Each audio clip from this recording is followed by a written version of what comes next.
Hello and welcome. My name is Treacle and today I will be showing you how to survive on almost any map on hard mode in Timberborn Update 4.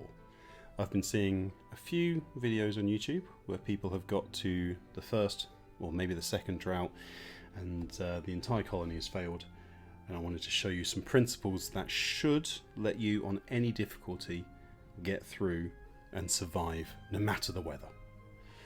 So we're going to start a brand new game. We'll be selecting the forktails for this run.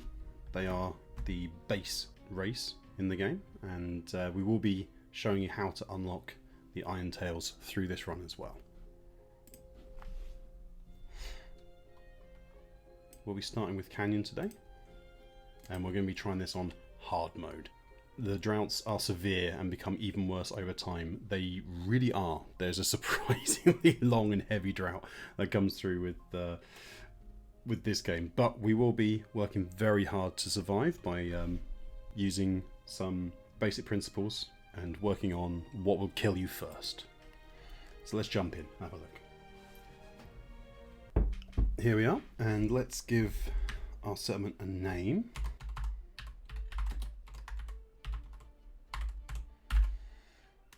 Will be the Treacle Timberworks, and we will be surviving here quite nicely. First thing we're going to do, hit pause, have a look at what we've got. This is quite a narrow map in terms of play before you get up nice and high, and we can see here this is where our precious water will come from, and not a lot of it will come through. There is this first canyon that leads through to a nice meander around our river bend, and then off the side of the map. So, first principles. What will kill you first? So we're going to start by laying out some paths. Straight to the water. The lack of water and thirst will kill you first. This is the first thing we need to tackle. Here, we're going to just lay some paths so we can come out to our resources. That'll do just fine. So here's we can go up the steps, and we're going to look at water. We're going to start with 2 water pumps, 1 and 2. They can reach the water, and we can see the front here. They will need a pathway to connect them. Path and path. And these two will be more than enough for the near future.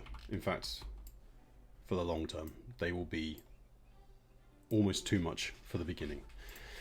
The next thing that will kill you is starvation. So we need to have a look into collecting some food.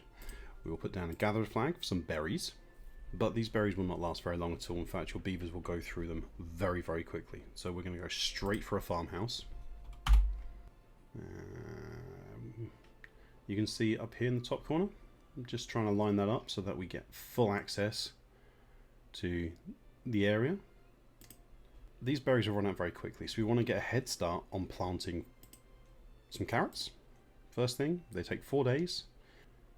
Let's just draw a nice big area. Let's just say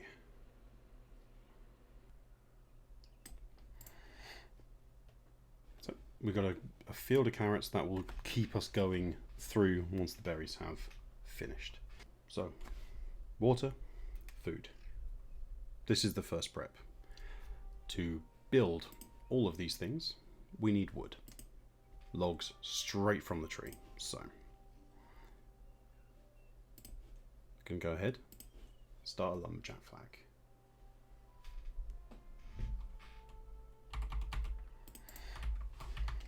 We'll come up here. This should have the reach for the whole area.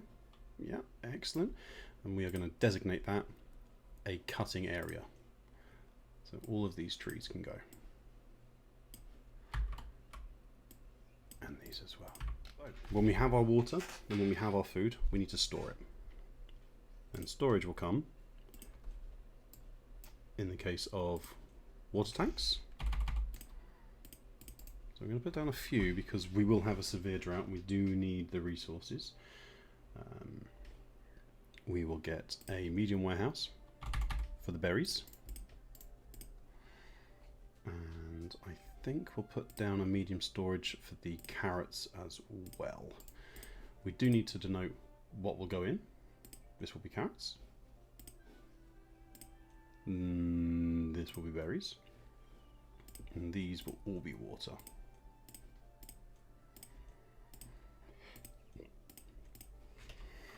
When the drought comes, we're going to want to maintain water in the river as a reservoir. So we're going to plan ahead as well. And we're going to build a dam that comes across here, nicely in line with our path. So our path hit the corner. I just came straight down, straight across the river. It seems like a convenient location for us. And that should hold quite a large amount of water. What most players would do now is hit play and they would die. Most of the beavers we have here, and you can see we have 8 in this top corner, most of those beavers will not have a job to do because nobody can build because there is no wood. These gatherer flags cost no resources to make, so somebody will take a job, Medela and Velga, they will dutifully walk off and build these 2 things, these 2 gathering flags, and then 1 beaver will set about collecting wood. And then once that beaver has collected wood, he will, the 2 worker beavers here will collect that wood and start building maybe a warehouse, maybe a farm, maybe the water pump. What will tend to happen is that you'll have half the resources required in each building and nothing will be built. Wood will run out, the drought will come, nothing will be collected, your beavers will die. No. There is a way we can deal with this. A very, very good way. And this is the priority section up here. We want our beavers to do things in a very particular order. We want water pump first. Yes. We want the efficient farmhouse second. Then we want these, and we can do this another way, so if we want to collect more than 1 at the same time, we can collect here. So, water pump, farmhouse, these will be just normal as they are, and then after that, the warehouses. That is the priority for construction in order. Now, as I say, the 2 workers will try and build this, but there'll be no resources. So they'll go off and they'll disappear and they'll do a flag. And the flag will be built. So what we're going to do is, to save the other beavers hanging around with nothing to do, we are going to put down some more flags. So let's put a pathway over here. Let's do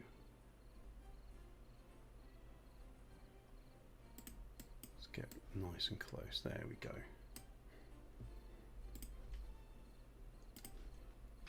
Remember, we've got 8 workers to start with, so let's go 1 there, 1 there, and we'll help collect the berries. They can spend more time regrowing, and we'll add in 2 more. And actually, these can be on high priority as well because they cost no resources. So we are going to change this to 4. This will be 4 workers. Now, before we hit play as well, oh, that's a good point. We want to tell them to cut the trees down. Yes, we'll have all of this wood. Thank you very much. Don't have a wood storage as of yet. I think we'll be okay with just the flags. So, because we're going to be using our wood to start with, I think we'll put a second one over here as well, just permanently. What we want is our workers to work in the correct buildings at the correct time. We don't want people abandoning the water pump to disappear off and go and work some other piece of machinery. So we're going to set the workplace to high. And we're going to set our initial gatherer flag upper priority. and the lumberjack flag, but we're also going to set the farmhouse, the workplace priority to high as well, and move that down to 2. This will ensure that people come and gather water first. This is quite important. Let's just do that last as well. So, no, not workplace, construction site. So they will come and finish, and they will do this last. Now we're ready to unpause.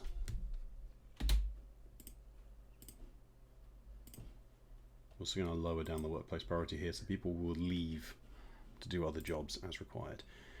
So yeah, not much going on from beavers at the moment. They've got nothing to do because these aren't built. So hopefully the 4 of these are going out and they are building fast.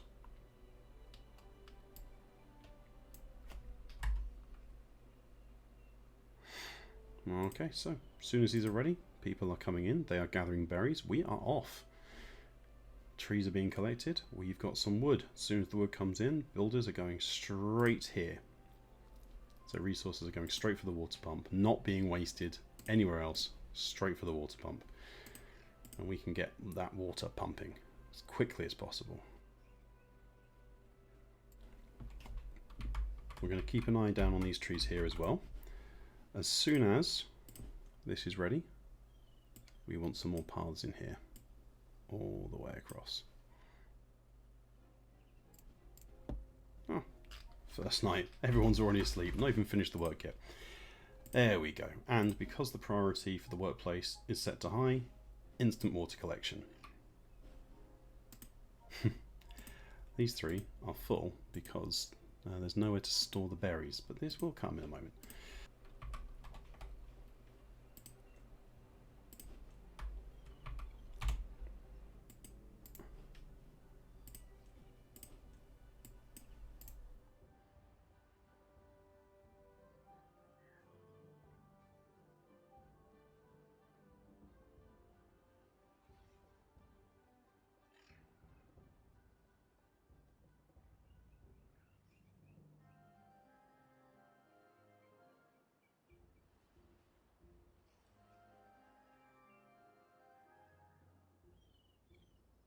Okay, our river is dammed.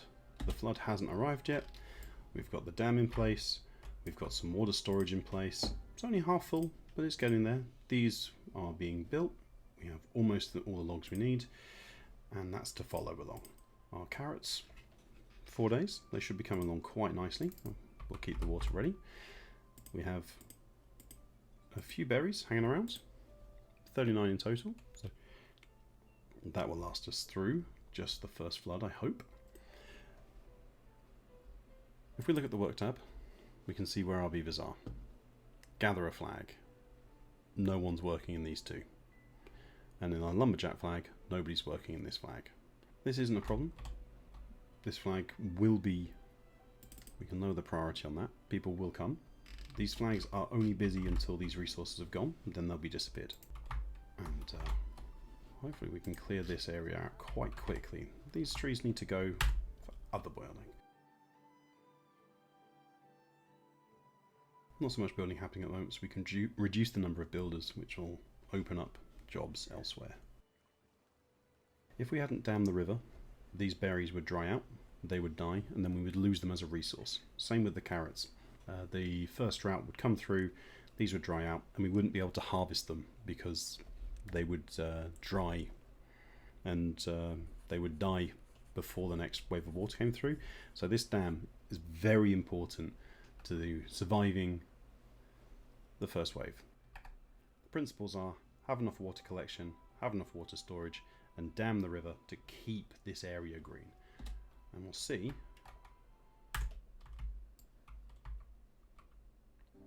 as the drought starts, the riverbed has dried up and these areas become wilty. This tree is already dead. It will not grow back. These trees, however, are alive.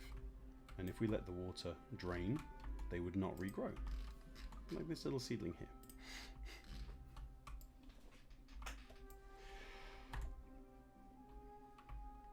As you can see, this area has dried out.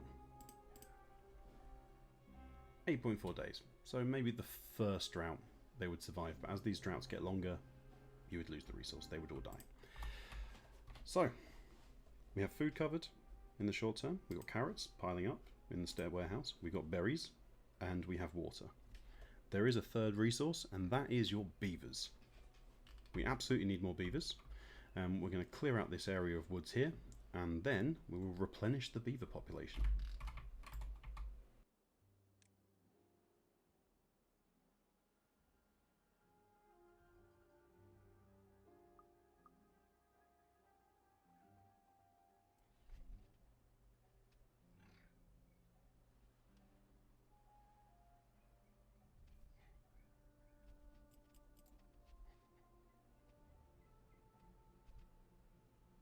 This area has been felled quite handily. Most of the trees are gone, so let's remove these two. Then we come to the housing tab. We have access to 2 lodges, one with the front door on the right, and one with the front door on the left.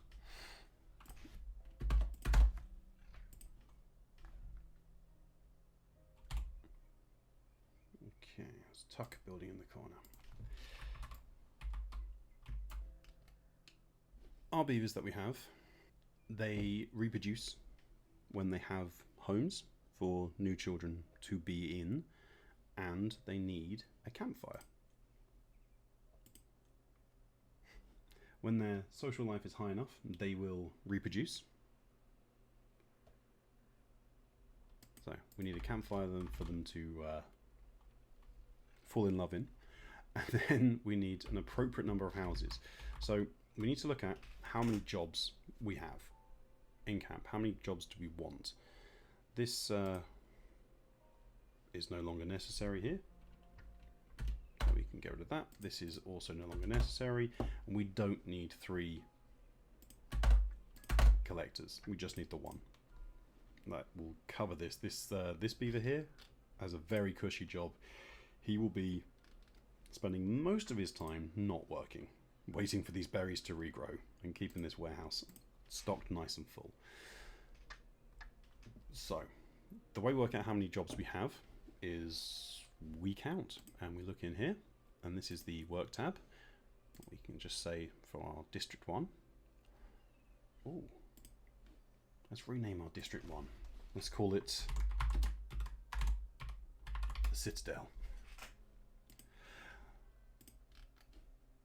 So this district is going to be primarily looking after just itself, and we're going to have this district as the breeding colony, which will supply the beavers to all the other districts so that the population doesn't spiral out of control. We want to keep a tight grip on the population and have only the number of beavers that we need, because we need to feed them and we need to provide water for them.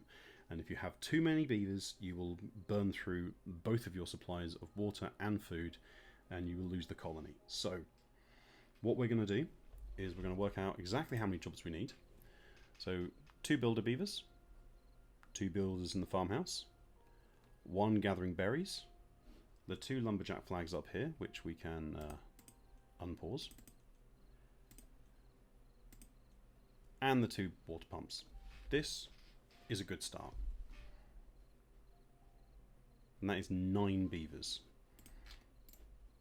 So we currently have 9 jobs. So what that means is we're going to go housing, and we're going to put in, these take 3 inhabitants apiece.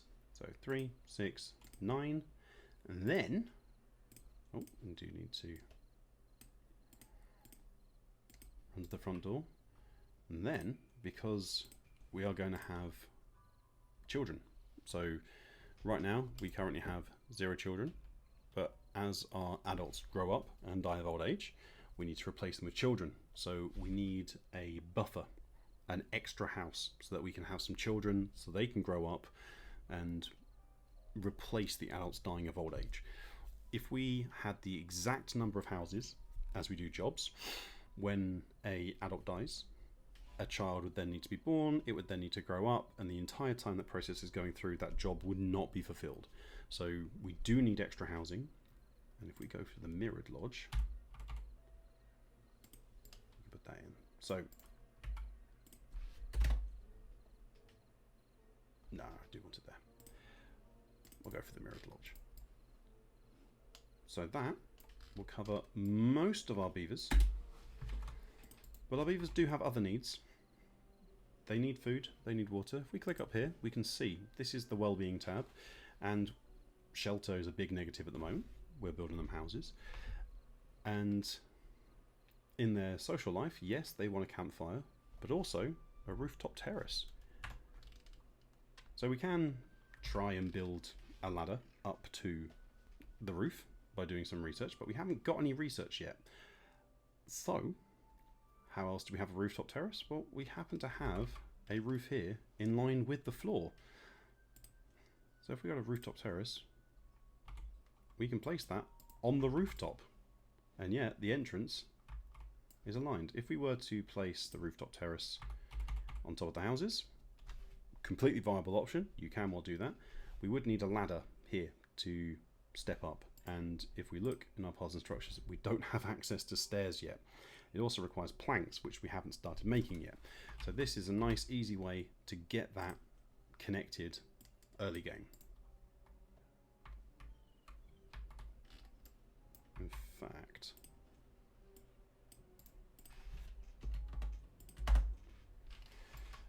our beavers should be quite happy there.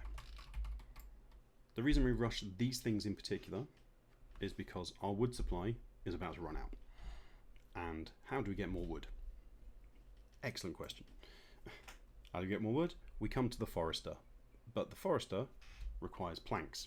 So now we need some science, and we're going to put down a couple of inventors so we can get our science going, which is also 2 more jobs. So we'll keep a count. In fact, we can place another house right now. So we have our spare house, 2 jobs. So we've got 1 job left. So we're going to come and place a lumber mill. To replenish the forest, we need a forester. To build a forester, we need planks. So to get planks, we need a lumber mill. And you can see from the tab there that the lumber mill requires 50 power. Okay, so if we come across the power tab, a water wheel. Water wheel can provide 90 horsepower, which is actually not too bad. So if we look, we can place a wheel right here, and we can place a lumber mill next to it. What will happen, because beavers are not the smartest creature, they will build the lumber mill and then block themselves from reaching the water mill. So the water mill is going to go on a high priority, lumber mill is going to go on a low priority. And that is 1, 2, 3 more jobs, which we will have the house for.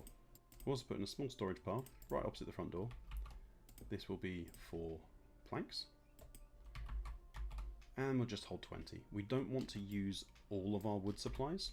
The inside of the lumber mill will be able to hold 13 planks. So we're just going to give it an extra 20 planks of storage, just so that we don't burn through all of our wood, but then we don't have to wait so long for the planks to be produced. Right. We have 1.6 days until the drought ends.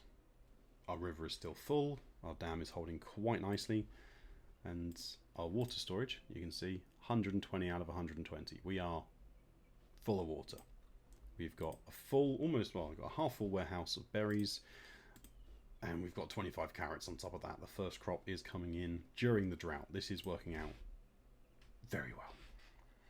Let's skip ahead until the planks are ready, the research is ready, and the houses are built, and we've got some more than 12 beavers coming through, and then we can plant some trees.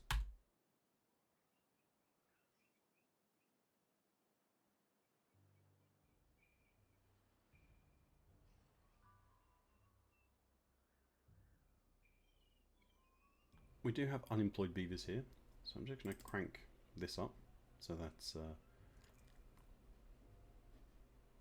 more beavers will build for us.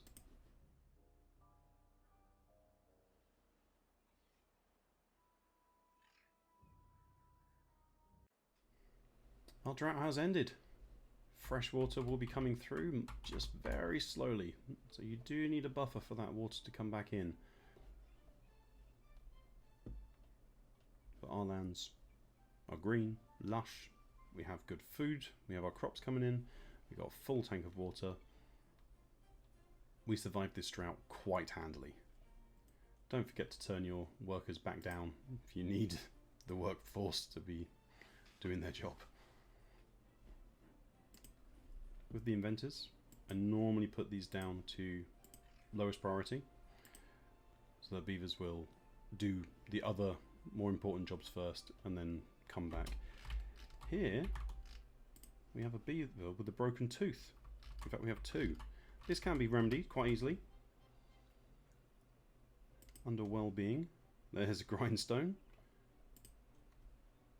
which I think will fit quite nicely in this corner.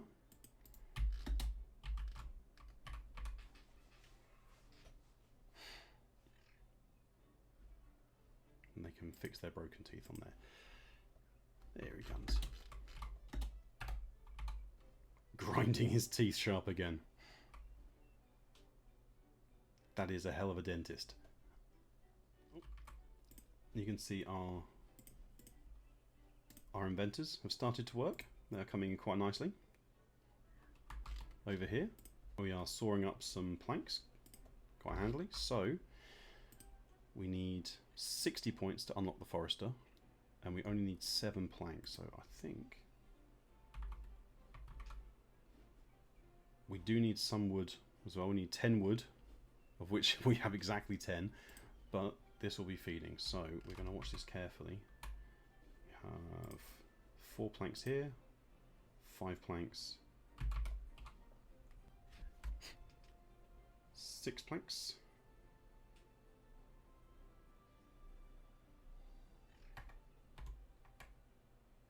and 7. Exactly 7. So let's pause that before it eats all of our wood. We don't have a resource, a continuous resource of wood. If we did run completely out of wood because our lumber mill used all of it up, we could then designate these trees to cut. This is an emergency resource that we're keeping just in case we run out, because all the other trees really have been taken down. I mean, this pine tree will give us something, but it's good to have an emergency cache just in case you forget and you turn all of your logs into planks. It wouldn't be the first time I've done that. So we need the required... Okay, let's wait until we've got 60 research points, and then we build a forester.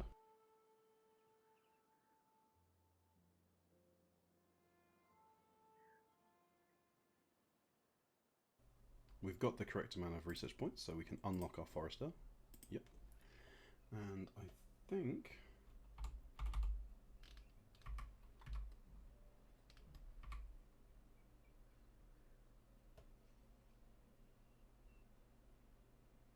Don't need on the path. We'll tuck it just back here. We want to make sure they got room to walk behind and around, so they can walk. So the reason we don't just place it in the middle, and that we are taking a little bit of care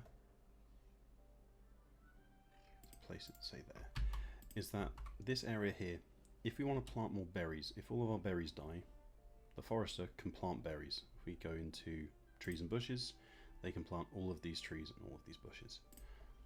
So we're going to keep our wild berries live for now. You can see they're expanding out quite nicely. And I think what we're going to do is remove all of these resources. We'll just get them completely out of the way.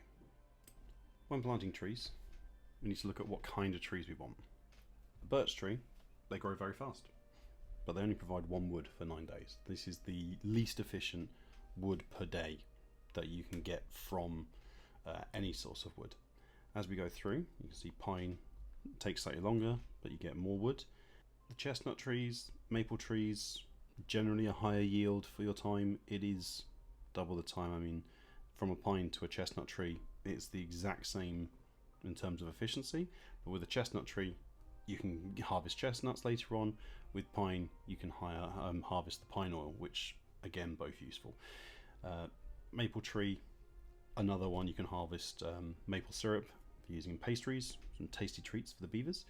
The oak is by far the best efficiency of wood per days, but it does take 30 continuous days of water, which you must be able to feed it for it to come to fruition. So that's quite a lot to have. So what we're going to do is we are going to plant some oak now.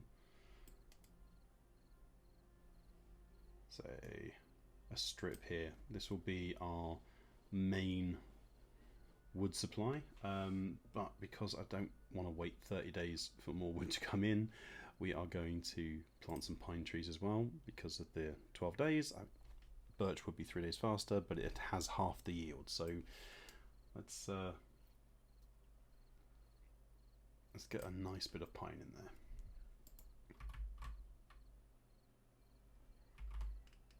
Also, we should probably have a local source of wood. Let's get a large pile in there. Seeing as this is where we're harvesting the woods, let's keep the logs down here. Bring the planks over here. I think we'll change that to planks, and we'll keep the wood up there. Okay. So, what we now have here is a sustainable colony. We have a good water source, we have a food source, we have a wood source, which we can turn into planks, and our beavers will repopulate. In fact, we might need one more house for this forester. Oh, and we haven't connected it by a path to the district. Let's get that going now. There we go. So we added another worker, but we didn't add another house. So let's just add one more house before we're done. And we should have 2 extra work placements come through for that as well. What we have now is a colony that is stable. There is a renewable source of water, a renewable source of food, a renewable source of wood, and enough housing for both the adults and our babies. We have 2 little kiddies. This colony on a medium difficulty would last you quite some time. You could experiment with different ways and means because the flooding won't get so severe. On hard mode, we are going to have slightly more aggressive flooding. We're going to have slightly more aggressive droughts. So we will need to quickly move into gathering more water. But that's for another episode. So thank you for watching. And next episode, we will go into more water management and we'll expand out some production. Have a good one.